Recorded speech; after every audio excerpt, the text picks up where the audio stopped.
سبق نمبر 21 چچا چکر نے تیمارداری کی۔ آج ہم اس کے سوال و جواب دیکھنے جا رہے ہیں۔ سوال نمبر 1 ہے، ایک جملے میں جواب لکھیے۔ نمبر 1، کتاب چچا چکن کیوں مشہور ہے؟ جواب، کتاب چچا چکن ان کہانیوں کے لیے مشہور ہے جو چچا چکن کو مرکزی کردار بنا کر لطف انداز میں لکھی گئی ہیں۔ اگلا سوال ہے کہ للو کس وجہ سے بیمار پڑ گیا؟ جواب، للو خسرہ نکلنے کی وجہ سے بیمار پڑ گیا۔ اگلا سوال ہے، چچا چکن تیمارداری پر کیوں مجبور ہو گئے؟ جواب، چچی نے جہانوے کا تولیہ چچا کے ہاتھ میں پکڑا دیا اور خود باورچی خانے کو چل دیں، اسی لیے چچا چکن تیمارداری پر مجبور ہو گئے ہیں۔ اگلا سوال ہے، چچی نے کیوں کہلا بھیجا کہ للو کو سونے نہ دیا جائے؟ جواب، للو کی دوا کا وقت ہو گیا تھا، اسی لیے چچی نے کہلا بھیجا تھا کہ للو کو سونے نہ دیا جائے۔ اگلا سوال ہے، چھٹن کیوں ہنس پڑا؟ جواب، چچا نے دوا نکالنے کا جو تماشا کیا تھا اسے دیکھ کر چھٹن ہنس پڑا۔ اگلا سوال ہے، درج ذیل جملوں کی وضاحت کیجیے۔ نمبر 1، چچا کو کمزور حریف سمجھ کر چچی عام طور سے ایسی باتیں گول کر جایا کرتی ہیں۔ جواب، چچی کو معلوم تھا کہ چچا کوئی کام ٹھیک سے نہیں کر سکتے، اسی لیے جب بھی کوئی کام کرنے کی حامی بھرتے تو چچی انسنی کر جاتی تھی۔ انہیں چچا کی کمزوری کا علم تھا، اسی لیے وہ ایسی باتوں پر کوئی توجہ نہیں دیتی تھی۔ اگلا سوال ہے، بچے کے ٹھنکنے اور رونے سے چچا کی تیمارداری پر حرف آتا تھا۔ جواب، دوا پلانے کے لیے چچا نے للو کو جگایا تو وہ ٹھنکتا ہوا جاگا۔ بچے کے ٹھنکنے اور رونے کا مطلب تو یہ ہوا کہ چچا کو ٹھیک طرح سے تیمارداری کرنا نہیں آتا۔ اگر وہ صحیح ڈھنگ سے تیمارداری کرے تو بچہ نہ روتا۔ اگلا سوال ہے کہ چچا کے ہاتھ پاؤں الگ پھول گئے۔ جواب، دوا پلانے کے بعد کلی کے لیے پانی دیا تو چچا کو اگالدان کا خیال آیا۔ گھبرا کر اگالدان لینے لپکے تو بچے کا سر اچانک تکیے پر آ گرا۔ للو زور زور سے رونے لگا۔ چچا نے اسے خاموش کرانے کے لیے منت سماجت کی، لیکن اس پر کوئی اثر نہ ہوا۔ چچی تک آواز پہنچ گئی تو وہ فوراً آ گئی۔ اس صورتحال کی وجہ سے چچا بہت پریشان ہو گئے۔ سمجھ میں نہیں آ رہا تھا کہ کیا کریں، تسلی بھی نہ دی جاتی تھی۔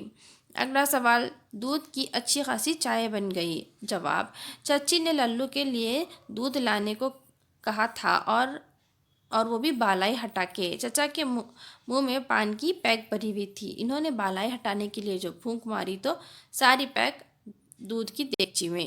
پیک کے سرخ رنگ کی وجہ سے دودھ کی اچھی خاصی چائے بن گئی۔ ایسا معلوم ہوتا تھا کہ دیگچی میں دودھ نہیں چائے ہے۔ اگلا سوال ہے کہ ذیل کے الفاظ کے لیے مناسب متبادل منتخب کیجیے۔ نمبر 1 ہے، حکیم الامت، یعنی کہ اس میں 3 آپشن دیے گئے ہیں، الف ب جیم۔ جیسے نمبر 1 ہے کہ پیشے کے اعتبار سے حکیم یا ڈاکٹر۔ نمبر 2 ہے، قوم کو حکمت و دانائی کی باتیں بتانے والا، اور جیم ہے جو کہ 3 ہے، قوم کا سردار۔ تو اس کا جواب کیا ہے؟ قوم کو حکمت و دانائی کی باتیں بتانے والا۔ نمبر 2 ہے تعزیت۔ اب اس کے لیے 3 یہاں پر دیے گئے ہیں، جس میں سے جو صحیح ہے وہ چننا ہے۔ نمبر 1 ہے، کسی کے انتقال پر رشتہ داروں کو تسلی دینا۔ نمبر 2 بیمار کا حال پوچھنا، اور نمبر 3 مذہبی جلوس۔ تو یہاں پر اس کا جواب ہے کسی کے انتقال پر اس کے رشتہ داروں کو تسلی دینا۔ نمبر 3 ہے، اللہ کو پیارا ہونا۔ اس میں نمبر 1 ہے اللہ کا پسندیدہ بندہ ہونا، یا نمبر 2 ہے اللہ سے محبت کرنا، یا نمبر 3 ہے انتقال کر جانا۔ تو جس کا جواب ہے انتقال کر جانا۔ نمبر 4 ہے شہر خاموشہ، یعنی کہ قبرستان یا پھر ڈرام محل یا ویران شہر۔ تو اس کا جواب ہے قبرستان۔ اگلا سوال ہے کہ چچا دودھ کی دیگچی اٹھا کر اپنے کمرے میں کیوں گھس گئے؟ جواب، ممکن ہے کہ چچا اپنی غلطی چھپانے کے لیے دودھ کی دیگچی اٹھا کر اپنے کمرے میں گھس گئے ہوں۔ اگلا سوال ہے کہ سب سے زیادہ پریشان کون ہوا، للو، چچی یا چچا چکن؟ اپنے جواب کی وجہ بھی بتائیے۔ جواب، میرے خیال میں سب سے زیادہ پریشان للو ہوا۔ اس کی کئی وجوہات ہو سکتی ہیں۔ پہلی تو یہ کہ چچی جتنی اچھی طرح اس کا خیال رکھ رہی تھی، اس طرح چچا خیال نہیں رکھ سکے۔ دوا پلاتے وقت بھی چچا کی وجہ سے للو کو کافی پریشانی ہوئی۔ اگلا ہے یہاں پر جو ہے کہ قواعد کا حصہ دیا گیا ہے کہ تشدید، جب کسی لفظ میں ایک حرف کو 2 مرتبہ ادا کیا جاتا ہے لیکن 2 بار نہیں لکھا جاتا بلکہ اس پر یہ تشدید کی علامت لگاتے ہیں، اس علامت کو کیا کہتے ہیں؟ تشدید۔ جیسے ابا، رسی وغیرہ۔ بعض لفظوں پر 2 زبر، 2 زیر اور 2 پیش لگانے کی وجہ سے نشان لگائے ہوئے حرف کے بعد نون کی آواز آ جاتی ہے، ادا کی جاتی ہے نشانیوں کو تنوین کہتے ہیں، جیسے فوراً، نسل، نسل، نور علی وغیرہ، نور علی، نور وغیرہ۔ اور نیچے کے دیکھیے لفظوں میں بعض آوازیں ساکن ہوتی ہیں، یعنی کہ ساکن حرف پر ایسی علامت لگاتے ہیں تو ہم اسے کیا کہتے ہیں؟ جزم کہتے ہیں، جیسے رس، دن، بت وغیرہ۔ اردو میں لفظ کا آخری حرف ساکن ہوتا ہے لیکن اس پر جزم کی علامت نہیں لگائی جاتی۔ یہاں جو سوال دیا گیا ہے وہ ایسا ہے کہ ایسے 10 الفاظ لکھیے جن پر تشدید لگائی جاتی ہے۔ جیسے تشدید والے لفظ لکھنے ہیں ہمیں۔ نمبر 1 ہے امی، محبت، مکہ، بچہ، محمد، کچا، پکا، چکی، چھکن اور للو۔ اگلا سوال ہے کہ ایسے 3 الفاظ لکھیے جن پر تنوین لگائی جاتی ہے۔ جواب: تنوین والے الفاظ جیسے کہ نمبر 1 تقریباً، مثلاً، شرخاً۔ اگلا سوال ہے کہ درج ذیل لفظوں پر جزم لگائیے۔ الفاظ، گرد، دشوار اور قسمت۔ تو یہاں نیچے دیکھیے الفاظ، گرد، دشوار اور قسمت پر یہاں پر جزم لگا ہوا ہے۔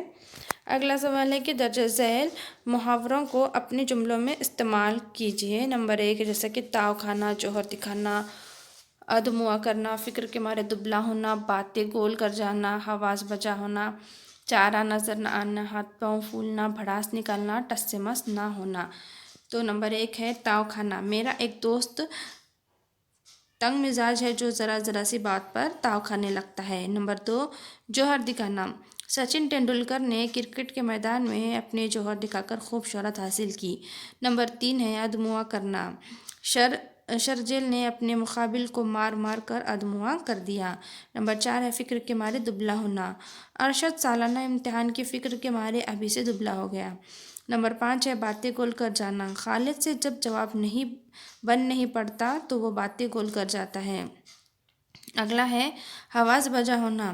نازک کام کرتے وقت حواس بجا رکھنا ضروری ہے۔ نمبر 7 ہے چارہ نظر نہ آنا۔ امتحان ہال میں سختی کا حال سن کر محنت کرنے کے سوا اور کوئی چارہ نظر نہیں آ رہا۔ نمبر 8 ہے ہاتھ پاؤں پھولنا۔ امتحان ہال میں میرے آگے کی بینچ پر بیٹھا ہوا لڑکا نقل کر رہا تھا۔ سپروائزر کو اپنی طرف آتا دیکھ کر اس کے ہاتھ پاؤں پھول گئے۔ نمبر 9 ہے بھڑاس نکالنا۔ بڑے بھیا نے منجلے کو خوب ڈانٹا تھا۔ منجلے نے چھوٹے کو ڈانٹ کر اپنے دل کی بھڑاس نکال لی۔ نمبر 10 ہے ٹس سے مس نہ ہونا۔ بعض بھکاری ایسے ہوتے ہیں کہ بھیک لیے بغیر ٹس سے مس نہیں ہوتے۔ تو آج ہمارے یہاں پر سبق نمبر 21 چچا چھکن نے تیمارداری کی، اس کے سوال و جواب مکمل ہوئے۔ ہم اگلے ویڈیو میں اپنا اگلا سبق کے سوال و جواب دیکھیں گے۔ تو ہمارے ویڈیو کو شیئر کریں، لائک کریں اور چینل کو سبسکرائب کریں۔